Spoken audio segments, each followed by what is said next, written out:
सार्वभौमिक संरचना में चीजों को बनाना है, जिसे हम यूनिवर्सल डिजाइन बोलते हैं। चाहे वो यूनिवर्सल डिजाइन फॉर आर्किटेक्चर हो, जिसकी खूब बातें होती है, या यूनिवर्सल डिजाइन फॉर लर्निंग हो, जिसकी भी खूब बातें होती हैं। ऐसा कोई डिजाइन जिसमें आने के बाद हर कोई उसका लाभ उठा सकता है।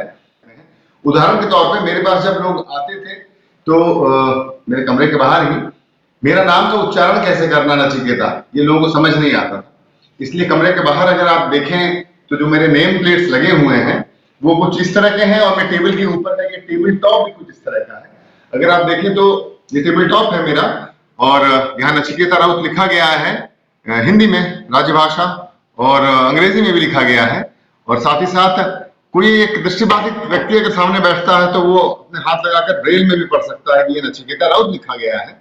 और अगर उसकी उच्चारण आपको जानना है कि नचिकेता कैसे बोला जाता है, आप क्यूआर कोड में स्कैन अगर कर लें तो आप सुन सकते हैं कि इसका उच्चारण कैसे होता है। तो यहां आप देख सकते हैं हिंदी में लिखा है, अंग्रेजी में लिखा है, ब्रेल में लिखा है, यानी कि ट्राइस्क्रिप्टल 3 स्क्रिप्ट में है, बाइलिंगुअल हिंदी और अंग्रेजी में है, और साथ ही साथ ऑडिटरी फॉर्मेट में है। यानी कि आप इस नेम प्लेट से देखकर जानकारी ले सकते हैं, छूकर जानकारी ले सकते हैं, और सुनकर भी जानकारी ले सकते हैं। ये 3। दूसरा उदाहरण जो कि सार्वभौमिक संरचना में है, इस तरह का डेटर हमेशा रहता है हमारे टेबल के ऊपर, पर ये डेटर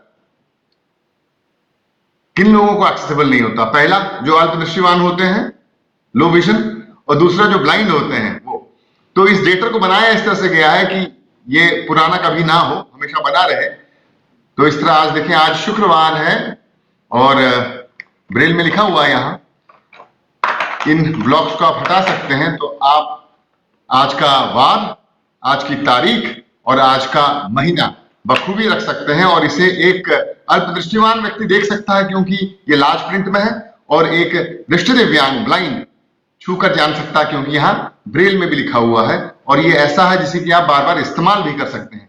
इस तरह छोटी मोटी परिवर्तन लगाकर आप चीजों को एक सार्वभौमिक संरचना में बना सकते हैं, जो कि आपके अपने ऑफिस में हो सकता है। तीसरा उदाहरण, ये आप टैक्टाइल मैप आपने सुना होगा। मैप जब भी और ऑडिटरी मैप आपका इस तरह का जब एक मैप होता है, वो अमूमन अगर 2 डायमेंशनल हो तो किसी एक दृष्टि दिव्यांग के काम का नहीं होता, और अगर ये 3 डायमेंशनल बना दिया जाए, जिसे हम टैक्टाइल मैप कहते हैं। आप NIPBD का ये 44 एकड़ का कैंपस है, मैं यहां बैठा हुआ हूं, और अगर आप इसे छूते हैं तो आप जान सकते हैं कि ये 2 मंजिला इमारत है, और साथ ही साथ इस बिल्डिंग का नाम हेलेन केलर भवन है। इस मैप को अल्प दृष्टिवान देख सकते हैं क्योंकि ये एक कॉन्ट्रास्ट कलर में बना हुआ है, तो जिनके देखने में भी कमी हो वो भी इसका लुत्फ उठा सकते हैं, जो दृष्टि दिव्यांग हो वो भी उसका लुत्फ उठा सकते हैं, क्योंकि एक टैक्टाइल मैप है और ऑडिटरी मैप है, क्योंकि ये बोलता है जहां जहां आपकी आवाजें जाती हैं, और आम आदमी के लिए है ही है। इस तरह मैंने आपको 3 चीजें दिखाई जो कि मेरे इसी कमरे में, इसी टेबल के ऊपर हैं, जो कि सार्वभौमिक संरचना में है।